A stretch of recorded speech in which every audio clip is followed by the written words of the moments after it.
Well, this here is the updated Honda Amaze. It's a car which officially takes on the Dzire, the Aura, and even the Aspire. When you see it for the first time, you won't be able to tell immediately what are the big changes. It's new, there are some updates, but you won't be able to tell what's new for the first time. So what we'll do now is do a walk around of the car and tell you the big changes on the outside, the new changes on the inside, and then we'll tell you if it's worth buying the new Amaze or should you stick with the other tried and tested products in this segment. Anyways, my name is Ashish Masih and you're watching me here on Autoportal. If you're coming here for the first time, don't forget to subscribe because it's because of your subscriptions, your likes, your dislikes as well as your comments that we get motivated. Let's get started with the updated new Amaze.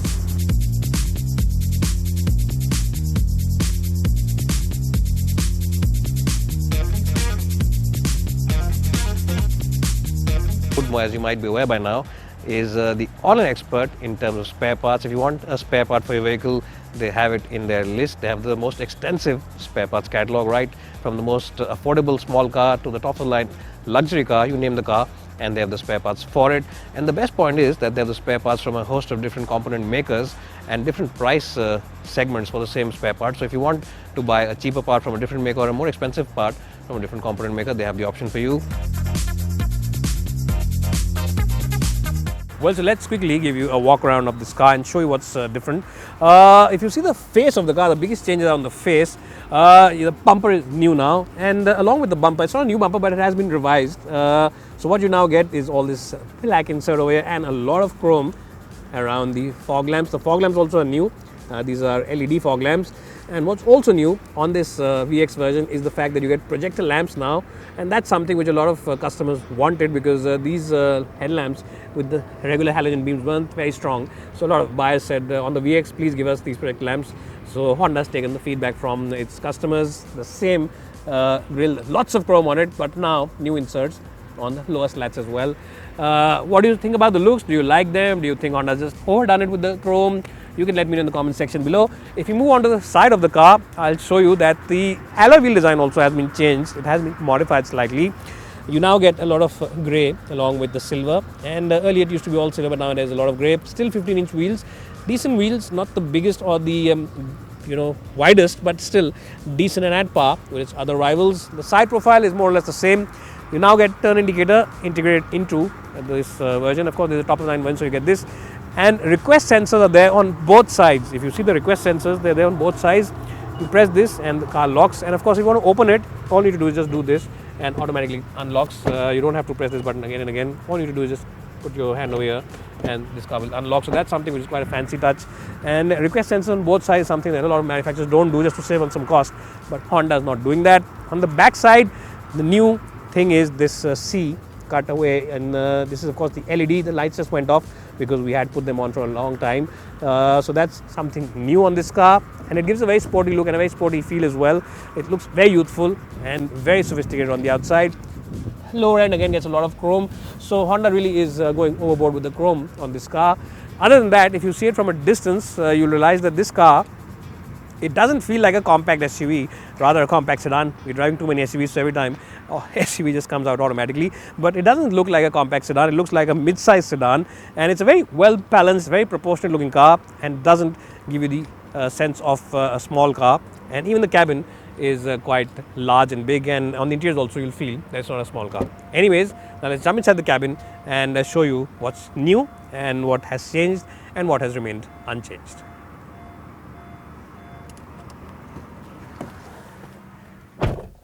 Welcome inside the cabin of the updated Amaze. Now this is all new car, it's update, so you can expect some updates over here. You get silver inserts all across the steering wheel, on the door, as well as the dashboard or the center console. What you'll also like is the additional features. Now you get automatic headlamps, and more importantly, you get cruise control, which is a feature which a lot of buyers will really like when they go out on the highway, because you simply press this button and relax and the car follows the speed that you've set it on. So that's something which is very good. The Bluetooth connectivity is quite good, and the Apple CarPlay and Auto function has also been updated. In terms of the usage, it is a decent touchscreen, and it's not the biggest or the best in the business. I think the Hyundai touchscreens are still the best in the business, but this one also is quite okay to use. Automatic climate control, a couple of USB charging points, a 12-volt charging point, and a lot of place to keep your odds and ends, to keep your wallet, cell phone, etc. And the top is also large enough to house those big 1 liter bottles. The glove box also is of a nice and decent shape, and the seats also are decent in terms of comfort. They're decent. I think Hyundai should have taken a leaf out of Maruti's book and given a little firmer cushioning to the seats, because the seat cushioning just isn't as generous as it is on the Dzire. And also one thing which is still missing on this car is an elbow box and armrest, which is something that this car should get, because the top end of this car sells for well over 11 lakh rupees, and that's a feature which you can get at a Honda dealership aftermarket. You can get it fixed, but that's a feature which would have been appreciated if it came from the factory, because it just lifts up the mood and the overall luxury feel inside the cabin. Anyways, it's a decent place to be. The big positive is that it feels very roomy and hairy compared to its rivals, but a bit of a letdown also is that this beige fabric has a tendency to soil rather easily. Anyways, now let's jump in the back seat and see how good that really is. Well, so I'm in the back seat now of the Amaze. Now, if you are someone who's 5'10", 5'11", even if you're about 6 and you adjust the front seat for your chauffeur, then you've got plenty of headroom, and knee-room also is quite good. In fact, it doesn't feel like a compact sedan inside over here. It feels like a proper mid-size sedan in terms of space, the comfort, the seat overall is very good. The cushioning also at the back is quite good. And you can easily accommodate 3 over here, because the car is wide and the floorboard also is almost flat. There's also an armrest which you can pop out if you only want to have 2 at the back. Windows are nice and large. So as I just said, you never feel claustrophobic inside this car, but there are still a couple of negatives. One negative is that the headrests are still fixed now. Why hasn't Honda fixed that issue? Because a lot of buyers do complain that they want the adjustable headrest over here, especially for a car of this price. So that's something that you need to put. And you also still don't get any AC vents at the back, which is also a bit of a miss and should have been there. So no AC vents and adjustable headrests are a letdown.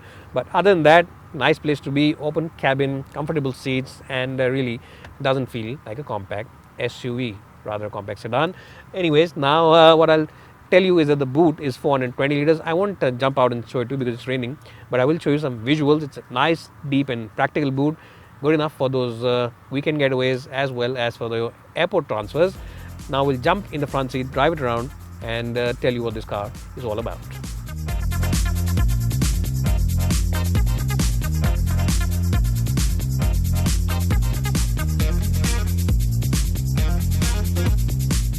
Well, so here I'm driving the new updated Amaze, and this one is the petrol manual that I'm driving at the moment. There's also a diesel available, but 80% sales, or a little more than 80% sales, are for the petrol version of the car. So I thought, why not drive the most popular version that is on sale. Now, in terms of drivability, if you are someone who drives this car in the city a lot, you'll really appreciate the light controls of this car. Everything, the steering wheel, the clutch, the gearbox, has a very light action to it, which makes it a nice car for driving in the city, and that's something you'll appreciate even on the highway, because this is something which will not tire you out at the end of a long day. So that's something which a lot of buyers will appreciate. What you'll also appreciate is the excellent visibility all across. You get a good view of the road ahead. The side view mirrors are nice and chunky, and even the mirror over here is quite hard, so you get a good view of whatever's happening behind you. The ride comfort is quite decent. For city travel, most of the bumps and potholes are taken care of, but some of those badly patched roads can make their presence felt inside the cabin. So that's something which is there inside the car, but it's not really too uncomfortable. It is quite decent and at par with its other rivals as well, so that's something that buyers will appreciate. On the highway though, the comfort level is quite good, and again the stability is at par with other rivals in this segment. It's only when you exceed speeds in excess of 100 kph or 110 kph that you feel the lightness, and that you might say, well, let me just back off a little bit, but within speed limits, official speed limits of say 90-100 kph, it is largely stable on Indian highways. Engine's performance, well, it is again decent, and the refinement of this engine is something that buyers will like a lot, because as soon as you start off from cold, and even when you rev it hard, it is quite a refined motor.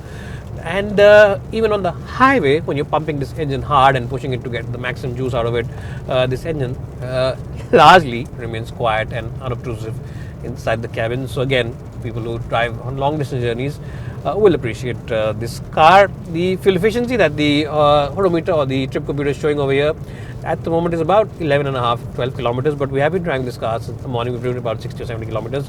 It's a brand new engine, so expect it to be a little better once the engine runs in a little more.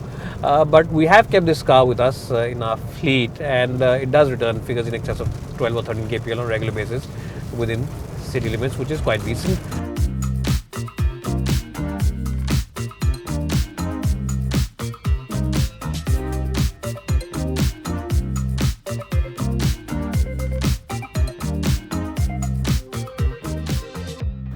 Well, so overall, if you want something different from that compact SUV, you want something which is good value, which offers you good space, and which also has a very large and roomy boot, then the Amaze is a car you should check out. It offers you a reliable engine, fuel efficient engine in the IV tech, and also the extra bonus of getting a CVT automatic gearbox, not an AMT but a CVT gearbox, which really enhances the overall driving pleasure. So what I'm essentially trying to say is that this is a no compromise compact sedan. It really doesn't feel like a compact sedan, and really looks very well balanced and very proportionate on the outside as well. Take a test drive and I'm sure you'll agree with my verdict. Good value, good space, and nice to drive as well. So bye for now, and thanks so much for watching.